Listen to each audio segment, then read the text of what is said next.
Hello दोस्तों, मैं आकांत गुप्ता फिर हाजिर हूँ आपको फिजिकल एजुकेशन की क्लासेस में। आज हम क्लास 12th का चैप्टर 3 पार्ट 2 लेके आए हैं, जिसका नाम है योगा एंड लाइफ स्टाइल। तो इसमें हम पढ़ेंगे अभी पहले पार्ट में हमने जो पढ़ा था उसमें ये पढ़ा था कि योगा होता क्या है और योगा से क्या क्या फायदे हैं। ये सब चीज़ें हम लोगों ने पढ़ा था। तो अब हम जो पढ़ेंगे वो पढ़ेंगे इसमें आगे कौन कौन सी डिजीज होती हैं और डिजीज को दूर करने के लिए कौन कौन से योगा किए जाते हैं। तो सबसे पहले आ जाता है ओबिसिटी। अब जो नेक्स्ट टॉपिक है इसमें ओबिसिटी। ओबिसिटी है क्या? ओबिसिटी मतलब मोटापा। हम अगर बहुत ज़्यादा मोटे हो जाते हैं तो हमारे लिए बहुत ज़्यादा नुकसानदायक होता है और उससे बहुत सारी बीमारियां आ सकती हैं, जैसे कि हाइपरटेंशन हो सकता है, डायबिटीज। सबसे पहले डायबिटीज आने का खतरा होता है अगर मोटापा आता है तो। अब ओबेसिटी है क्या, इसके बारे में जान लेते हैं। A medical condition in which excess body fat has the accumulated to the extent that it may have an adverse effect on health, leading to reduced life expectancy and और increase health risks। जो मैंने आपसे पहले बताया था कि इसमें होता क्या है कि आपका जो भी फैट है, फैट की मात्रा बहुत ज़्यादा हो जाती है। जब फैट की मात्रा ज़्यादा हो जाती है तो आपके पेट वोट में मोटापा मतलब चर्बी ज़्यादा आ जाती है और मोटे होने लगते हैं। और आपको ये भी मालूम होना चाहिए कि फैट सबसे पहले आपके पेट में आता है और सबसे लास्ट में, अगर उसको आप प्रैक्टिस करके मेहनत करके उसको निकालना चाहते हैं, सबसे लास्ट में जाता है। इसीलिए बोला जाता है कि अपने आप को हमेशा फिट रखिए। एक और है बॉडी मास इंडेक्स, मतलब एक डिफरेंस इसके और है। अगर बीएमआई बीएमआई जो आपको पिछली क्लास में हमने पढ़ाया भी था कि बीएमआई अगर बीमारी 29 के 20 से अगर ऊपर हो जाती है तो फिर क्या हो जाता है कि आप मोटापे के शिकार हो जाते हैं। अब बीएमआई क्या बोलता है? Is a simple index of weight for height that the commonly used to measure classify underweight, overweight and obesity in adult। मतलब बीएमआई हमें मेजर करता है, हमें बताता है कि आप अंडर वेट हैं, ओवर वेट हैं, कि आप ओबेसिटी के शिकार हो गए हैं।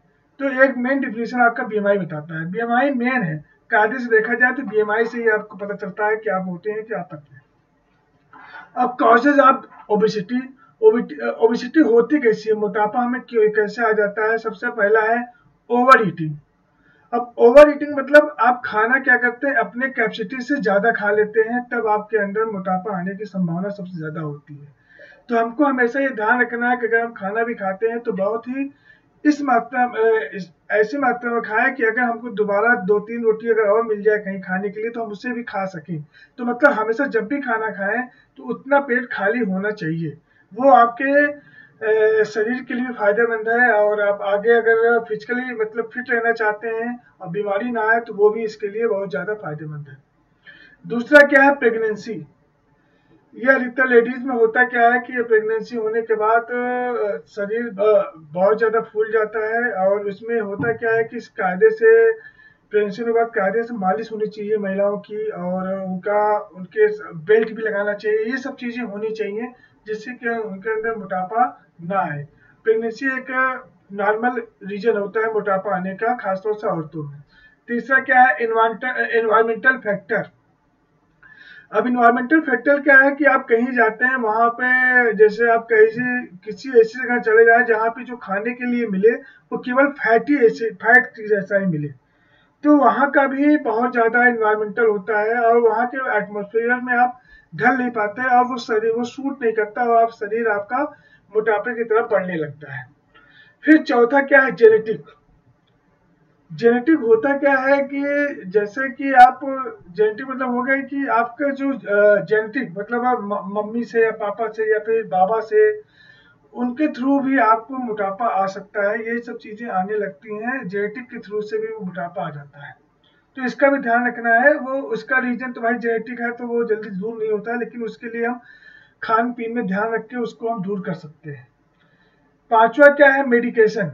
अब आप होता क्या है कि अब आप पता चला कि आप मोटापा को दूर करने के लिए आपने उटपटांग दवाइयाँ खा ली, तो वो क्या कर सकता है कि रिएक्शन कर सकता है। रिएक्शन करने के साथ साथ वो रिएक्शन जब होता है तो वो मोटापे पे पता चलता है आप शरीर या पतला हो जाता है या फिर बहुत ज़्यादा फूल जाता है। तो इसलिए हमेशा कभी भी ध्यान रखना है कि जब भी आप दवा लें उसको आप बाकायदे डॉक्टर की सलाह पे ही लें, और जब भी लें अपने शरीर में एक बार मतलब जरूर वो अधिकतर होता क्या है कि किसी न किसी चीज़ से एलर्जी होती है, तो वो एलर्जी को ध्यान में रखते हुए दवाइयाँ हमें लेना चाहिए। अब छिटवा क्या है, ये सबसे मेन इंपॉर्टेंट है, लैक ऑफ एक्सरसाइज। अगर आप एक्सरसाइज नहीं करेंगे तो मोटापा सबसे पहले आपके ऊपर हावी होगा। इसीलिए बोला जाता है कि स्वस्थ शरीर में स्वस्थ मन का वास होता है, और जब तक आप लगातार एक्सरसाइज और अच्छे ढंग से एक्सरसाइज नहीं करेंगे, और इतना वर्क करना है कि जितना आप खाएं उसको आप डाइजेस्ट कर लें उसी दिन। अगर आप पता चला कि 1000 कैलोरी खा रहे हैं उससे कम खर्च कर रहे हैं, तो ये आपके मोटापे के लिए खतरा है। मोटापा आने की संभावना सबसे ज्यादा हो जाती है अगर एक्सरसाइज आप नहीं करेंगे। फैमिली हिस्ट्री, सातवां है लास्ट, फैमिली हिस्ट्री। अब फैमिली हिस्ट्री क्या होता है कि अब जैसे माँ बाप के जो जेनेटिक से मिलता जुलता फैमिली हिस्ट्री है, इसमें होता क्या है कि ये तो जो पिछला फैमिली होती है उससे मिलता, उससे आप होते हुए, जैसे वहाँ पे क्या होता है कि हाँ मोटे लोग हमेशा रहते हैं तो खाने पीने पे ज्यादा ध्यान नहीं देते हैं, तो अगर वहां पर कायदे से खाने पीने ध्यान नहीं देंगे तब भी आप मोटापे होने का शिकार ज्यादा हो जाते हैं। नेक्स्ट आ जाते हैं हम सिम्टम्स ऑफ ओबिसिटी। आप मोटापे के शिकार हो गए हैं तो उसका क्या क्या लक्षण होते हैं, मतलब उसमें क्या क्या चीजें आपके अंदर आएंगी, चेंजेस जो आएंगे वो आपको बताता है कि आप ओबिसिटी के शिकार हो गए हैं। एक्सेसिव स्वेटिंग, आपको अगर ज्यादा पसीना आ रहा है, बहुत ज्यादा पसीना आ रहा है जब आप कोई भी वर्क कर रहे हैं, तो आप ये समझ लीजिए कि आप मोटापे की ओर बढ़ रहे हैं और मोटापा आपके अंदर आने लगा है। तो ये भी है एक बहुत ज्यादा। डबल चिन, डबल चिन मतलब हो गया कि आप इसको आप सोच सकते हैं कि जैसे दाढ़ी के नीचे भी एक दाढ़ी या पेट के नीचे भी आपकी जो परत जमने लगती है, मतलब जो चमड़े का गट्ठा होता है, गट्ठे टाइप का इस तरह से ऐसे बनने लगता है, तो डबल चिन कहलाता है। मतलब मोटापा आपके शरीर में दिखने लगता है कि हाँ ये चर्बी जो होती है वो चर्बी दिखने लगती है, तो वो एक के ऊपर परत जमने लगता है। तो ये हो जाता है कि आपको पता चल जाएगा कि हाँ कि मोटापा, आप देखोगे जो मोटा आदमी होता है उसका पेट निकला होता है और पेट के ऊपर पेट ऐसे तरह तरीके लगा होता है, तो ये सब होता है, ये कहलाता है डबल चिन आपको दिखाने लगता है। Excessive fat deposition in abdominal and waist, मतलब आप समझ गए, मतलब एक्सेसिव फैट मतलब आपके पेट में या फिर वेस्ट में बहुत ज्यादा फैट एकत्रित हो जाता है, वो दिखने लगता है। तो ये सब चीजें भी आपका ओबेसिटी के सिम्टम्स में आते हैं। और नेक्स्ट है ब्रेथलेसनेस।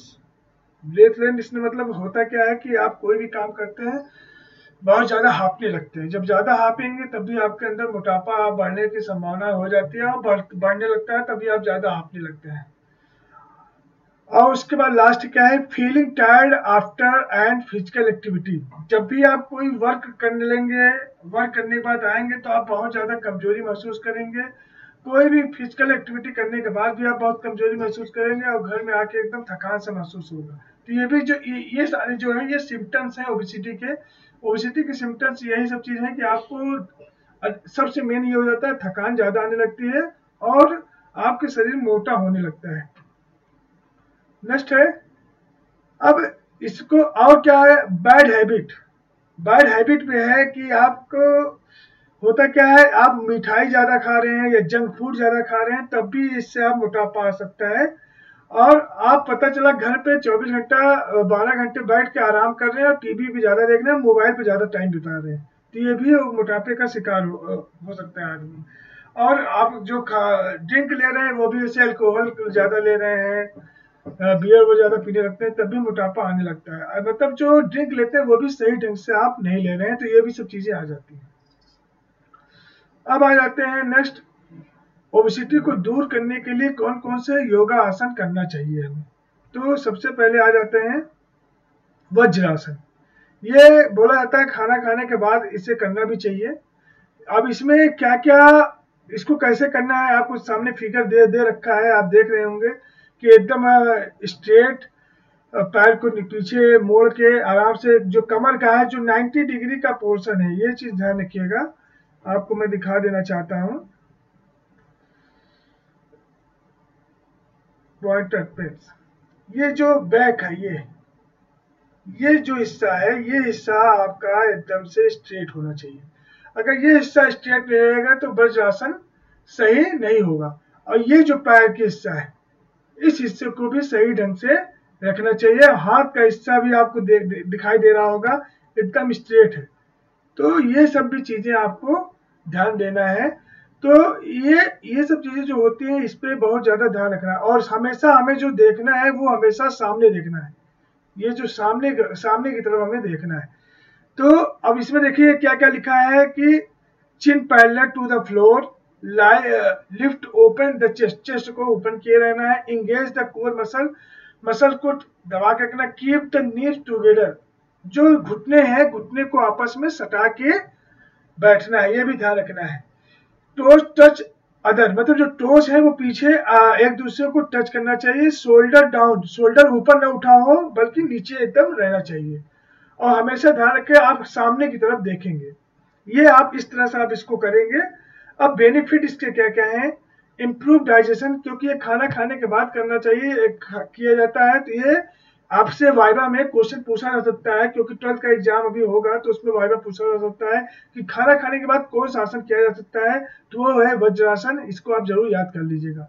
इम्प्रूव डाइजेशन, आपका डाइजेशन सिस्टम मतलब अच्छा कर देता है ये योगासन।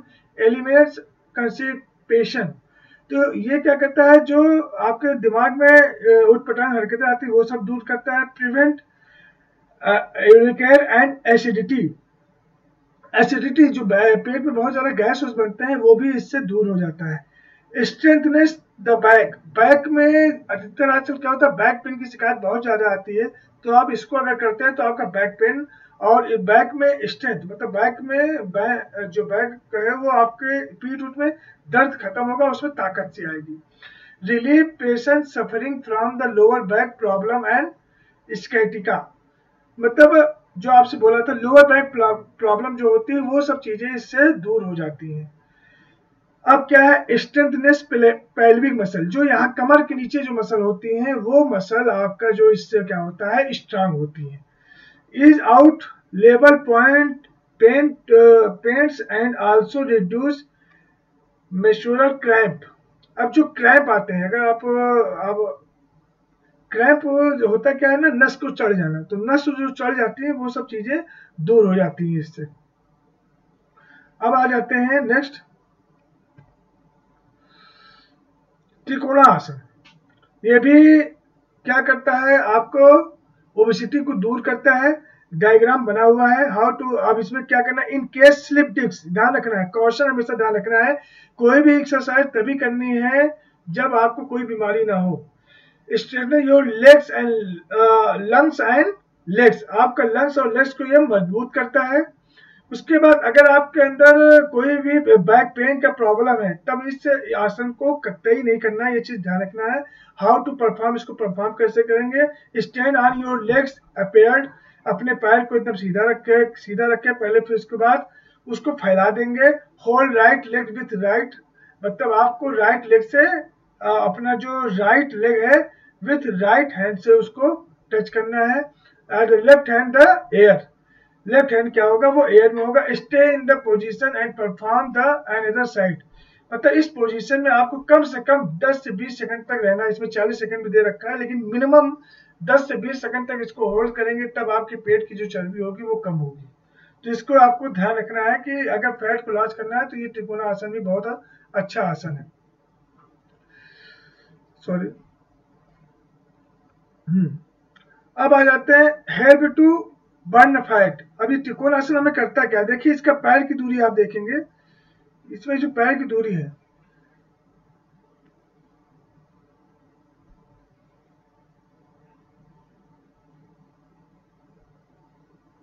इसमें जो पैर की दूरियां हैं इसको आपको ध्यान रखना है। पॉइंटर ऑप्शन, ये देखिए इसमें, ये देखिए ये पैर उस तरफ फेस किया है जिस तरफ आपको जाना है, ये पैर इसको ध्यान रखना है। जिस तरफ आपका तरफ जाना है उस तरफ पैर रहेगा, और हाथ देखिए एकदम स्ट्रेट होनी चाहिए, एकदम स्ट्रेट, ये दोनों हाथ एकदम स्ट्रेट में रहेंगी। तो ये भी, इसको भी ध्यान रखना है। अब देखिए जब ये हाथ इधर जाता है तो पैर देखिए स्ट्रेट है, ये पैर इस तरफ सामने की तरफ फेस किया हुआ है। तो इसको आपको ध्यान रखना है कि ये जो परफॉर्म करेंगे उसको सही ढंग से करेंगे। हेल्प टू बर्न फैट, अब ये क्या क्या करता है तो सभी मालूम है, जब ओबेसिटी को दूर कर रहा है तो help to burn fat, good for your back. अब बैक के लिए भी आपके बहुत ज्यादा फायदेमंद है। Beneficial for the child in increase their height, अगर हाइट इंक्रीज करना है तो छोटे बच्चों को करना चाहिए ये एक्सरसाइज, अगर आपके हाइट को बढ़ाना है तो। Help to strength your legs, आपका जो पैर है वो आपका पैर को स्ट्रेंथ और एंकल एंकल को बहुत मजबूत करता है, नी को भी बहुत मजबूत करता है। इम्प्रूव डाइजेशन, आप जो भूख नहीं लगती है तो अगर आप इसको करते हैं तो भूख लगना भी चालू हो जाएगा और खाने भी आप प्रॉपर ढंग से खा पाएंगे। रिमूव स्ट्रेस, आपका जो स्ट्रेस है वो भी आपका इससे दूर हो जाएगा। It's provide stamina, balance, energy and development focus, ये हमें स्टेमिना मतलब इंडोरेंस, स्टेमिना से मतलब होता है इंडोरेंस, बैलेंस मतलब आप अपने शरीर में बैलेंस मतलब एक पैर पर खड़े भी हो सकते हैं, आपको एनर्जी भी देगा, और डेवलप फोकस, आपको फोकस भी करेगा।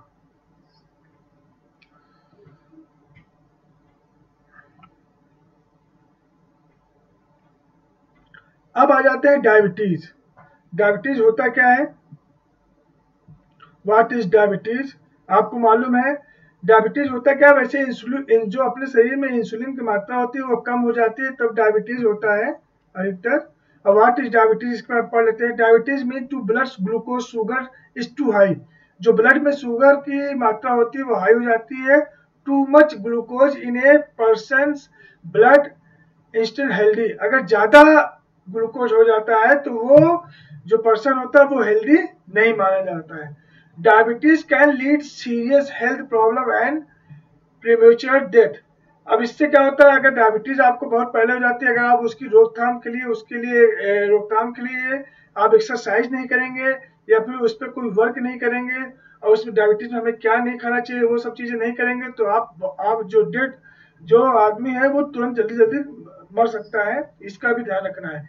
About 24 million American have diabetes, एक रिसर्च निकला है कि 24 मिलियन अमेरिकन अभी भी डायबिटीज के पेशेंट अभी भी हैं। सोच लीजिए इस समय डायबिटीज कितना ज्यादा खतरे में है। मेन डायबिटीज टाइप्स, टाइप्स क्या है वो अभी आप जान लीजिए। दो टाइप्स के मेन होते हैं, type 1 diabetes, type 2 diabetes. Type 1 diabetes में क्या होता है, body does not produce enough insulin, मतलब जो इंसुलिन की मात्रा होती है वो कम होता है, तब क्या हो जाता है type 1 diabetes. Body produce insulin but can not use it well.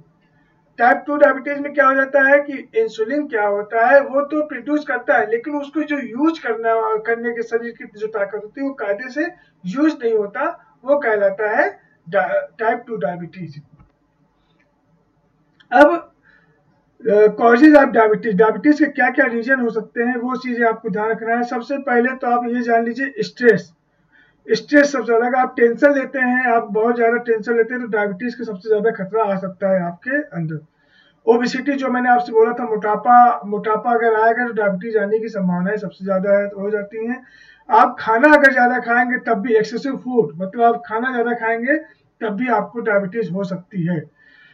उसके बाद क्या है, इंक्रीज एज, आपका एज बढ़ता जाता है तो एज का भी इफेक्ट पड़ता है जिससे डायबिटीज होने की संभावनाएं बढ़ जाती हैं। फैमिली हिस्ट्री, या फिर आप उसको बोल सकते हैं कि जेनेटिक प्रॉब्लम, जेनेटिक में भी अगर ये सब चीजें होती है तब भी आपको ये प्रॉब्लम हो सकती है। ठीक है। सेडेंटरी, अब इसमें क्या हो सकता है कि जैसे आपको अचानक कुछ भी हो जाए तो उससे भी डायबिटीज हो सकती है, अचानक भी हो सकता है ये। सिम्टम्स क्या क्या है, अब डायबिटीज के क्या क्या सिम्टम्स हैं इसको भी देख लीजिए। फ्रिक्वेंटली यूरिनेशन, मतलब आप लगातार, आप जल्दी जल्दी बाथरूम अगर जाते हैं तब भी आपका ये सिम्टम्स आ जाता है कि आपको डायबिटीज होने वाला है, अगर आप लगातार टॉयलेट जा रहे हैं तो। इंक्रीज थर्स्ट, आप अगर आपको प्यास ज्यादा लगती है तब भी आपको बार बार लगती है, बहुत जल्दी जल्दी प्यास आती है तब भी आपको लगेगा कि आप डायबिटीज के ये सिम्टम्स हैं, ये डायबिटीज में जा सकते हैं। हंगर, आपको भूख अगर ज्यादा लगती है, बार बार भूख लगती है, तब भी ये होता क्या है, वो डायबिटीज के लक्षण कहलाते हैं। वीकनेस, कमजोरी अगर आपको हो रही है तब आपको ये डायबिटीज के मतलब ये लक्षण आते हैं कि आपको कमजोरी हो जाएगी। वेट लॉस, आपका जो वेट है वो पहले की अपेक्षा क्या हो जाता है, कम हो जाता है, तो ये भी एक लक्षण है कि आपको डायबिटीज की शिकायत हो सकती है। ब्लड विजन, मतलब आपको धुंधला से दिखाई देने लगे, अगर धुंधला से देने लगता है तब भी ये शिकायत है कि हाँ आपको डायबिटीज होने की संभावनाएं हो जाती हैं। ठीक है। नो नोशिया, नोशिया मतलब आपके नाक से और सर से बार बार पानी गिरे बहुत ज्यादा, तो वो भी होता है कि आपका मतलब डायबिटीज होने की संभावना हो जाती है। अब slow hailing cuts and brushes, मतलब आप होता क्या है, हेलिंग मतलब हो गया जब कहीं आपको चोट लग जाए तो बहुत देर में सही हो, तो वो भी कहलाता है कि हाँ आपको चोट लग गया, तो वो भी ये लक्षण आ जाता है कि हाँ आपको डायबिटीज है। टिंगलिंग इन हैंड्स, हैंड में कपकपाहट होना, हैंड में कपकपाहट होना, वो भी क्या कहलाता है कि डायबिटीज के लक्षण हो जाते हैं, जहाँ आपको डायबिटीज हो रहा है। अब आ जाते हैं मैनेजिंग योर डायबिटीज, डायबिटीज को आप कैसे मैनेज करेंगे उसके बारे में हम जानते हैं। Drink A moderate amount of alcohol, अगर आप जो एल्कोहल का सेवन कर रहे हैं वो थोड़ा कम कर दीजिए, तो वो भी है। Take your medication of prescribility bar your doctor, मतलब अपने डॉक्टर से आप बार बार जाके सलाह लीजिए, और डॉक्टर सलाह लेने के बाद जो डॉक्टर बोलता है उसको आप जरूर करिए, और एक्सरसाइज करना सबसे मेन है। Test your blood glucose level regularly, आपका ब्लड जो है ग्लूकोज लेवल उसको आपको रेगुलरली आपको चेक करना है, इसका भी आपको ध्यान देना है। स्टॉप स्मोकिंग, अगर आप धूम्रपान या फिर स्मोकिंग करते हैं उसको आपको बंद कर देना है, जिससे कि आपको डायबिटीज जो होने की संभावना जो बढ़ जाती है वो धीरे धीरे कम हो जाती है। फ्लो द हेल्दी डाइट, जो आप डाइट खाते हैं वो हेल्दी लीजिए, तो भी आपका थोड़ा कंट्रोल हो सकता है डायबिटीज से। एक्सरसाइज रेगुलरली, ये मेन है कि जब तक आप एक्सरसाइज, कोई चीज भी एक्सरसाइज अगर रेगुलर नहीं करेंगे तो आपको नुकसान होगा, इसलिए रेगुलरिटी एक्सरसाइज आपको करते रहना है। अब योगा आसन फॉर द डायबिटीज, डायबिटीज के लिए कौन कौन से योगा करेंगे उसके बारे में हम जानते हैं। भुजंग आसन, इसको कोबरा पोज भी बोलते हैं, इसको भी आप ध्यान रखिएगा। अब इसमें देखिए जो भी है आपको दिखाई दे रहा होगा, अब इधर देखिए, ये जो पैर की स्थिति है, पैर की स्थिति आपकी एकदम स्ट्रेट इधर होनी चाहिए, और ये आपका शरीर यहाँ तक आपका टच करता रहना चाहिए, यहाँ तक शरीर आपका टच होगा, उसके ऊपर आप ऊपर जाएंगे। टिल्ट हेल्ड बैक, बैक ऊपर करना है। शोल्डर डाउन, कंधे को हमेशा नीचे रखना है, ये नहीं ऊपर कर लीजिए, कंधे को हमेशा नीचे रखना है। अब पांच क्लोज टुगेदर, हाथ को एकदम क्लोज नहीं लाना है, आपको अपने कंधे के बराबर लेके आना है और ऊपर की तरफ देखना है। ये चीज आपका भुजंग आसन का करने का एक ढंग हो गया। अब क्या हो गया, अब इसका बेनिफिट प्रोसीजर क्या है, ये तो आपका प्रोसीजर मैंने आपको दिखाई दिया। बेनिफिट क्या है, इट अलाउज ओबेसिटी, ये आपकी ओबेसिटी को दूर तो करता ही है। It provide strength and agility, ये आपके एब्डोमेन में स्ट्रेंथ बहुत ज्यादा प्रोवाइड करता है और एजिलिटी भी आपको देता है। It cures to disorder urinary bladder, मतलब जो आपके अंदर टॉयलेट, जहाँ से टॉयलेट होता है, मतलब टॉयलेट के लिए जो ब्लॉडर होते हैं जिसमें टॉयलेट इकट्ठा होता है, उससे रिलेटेड कोई प्रॉब्लम होता है तो उसको भी दूर करता है। It cuts to disease of liver, अगर लीवर से रिलेटेड, क्योंकि लीवर से इंसुलिन निकलता है तो लीवर से रिलेटेड जो कोई प्रॉब्लम होती है वो ये दूर करता है। अब इसको कब नहीं करना चाहिए, people suffering from the hernia, back injury, headache and recent abdominal surgery should not perform this asana, अगर आपको कोई हार्निया है, बैक इंजरी है, तो आपको कभी भी इसको करना नहीं चाहिए। अगर एब्डोमिनल का कोई ऑपरेशन हुआ है तब उसको नहीं करना चाहिए। Pregnant women should be not perform this आसन, प्रेग्नेंट वुमेन को भी ये आसन नहीं करना चाहिए, इसको भी ध्यान रखना है। अब दूसरा क्या है, पवन मुक्तासन, आपको डायग्राम दिखाई दे रहा है इस डायग्राम के अनुसार ही आपको पवन मुक्त आसन इसे बोला जाता है, इसे पवन मुक्त आसन करना चाहिए। अब इसे कैसे करना है, लाई डाउन आपको देख लीजिए, पेट के बल मतलब पीठ के बल लेटना है, लेट के फिर उसके बाद अपने दोनों हाथों से अपने पैर को होल्ड करना है, होल्ड करके ऊपर की तरफ लेके आना है, ठीक है। Same press your thigh and your abdominal close, hand types around your legs, hold asana when breathe normally. इसमें क्या है, जो सांस लेते हैं उसको नॉर्मली ढंग से लेना है। Every time you inhale ensure the लूजन the grip. जब भी आप अपने सांस को छोड़ें तो हाथ को थोड़ा सा लूज करेंगे, ये चीज जरूर ध्यान रखना है। कभी भी कोई योगा आप करते हैं तो उसमें इनहेल और एक्सहेल का बहुत बड़ा रोल होता है, इसको भी आपको ध्यान रखना है, ठीक है। और उसके बाद इसको 2 से 3 बार जरूर करना है, ये भी आपको ध्यान रखना है। इट बेनिफिट इस, अब इसके क्या क्या है, लोअर बैक का जो कमजोरी है वो दूर होती है। Enhance the blood circulation in pelvic area, pelvic area को ये दूर करता है।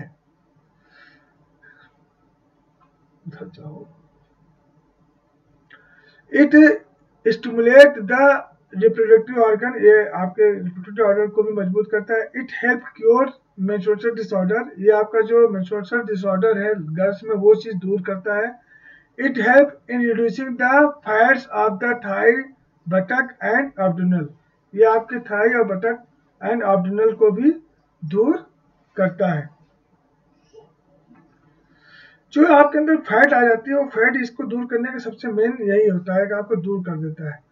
ये आपका लगभग आपका ये जो चैप्टर है, मतलब चैप्टर का दूसरा पार्ट था, ये दूसरा पार्ट आपका खत्म हो गया है। तो इसमें आपने देखा डायबिटीज और आपका जो क्या कहते हैं बैक पेन तो नहीं था, इसमें 2 बीमारियां आपको बताई गई हैं, तो उस पर आपको ध्यान रखना है, ठीक है। आज के लिए बस इतना ही, आपका इसका नेक्स्ट वीडियो ले जल्दी हाजिर होऊंगा। Okay, thank you.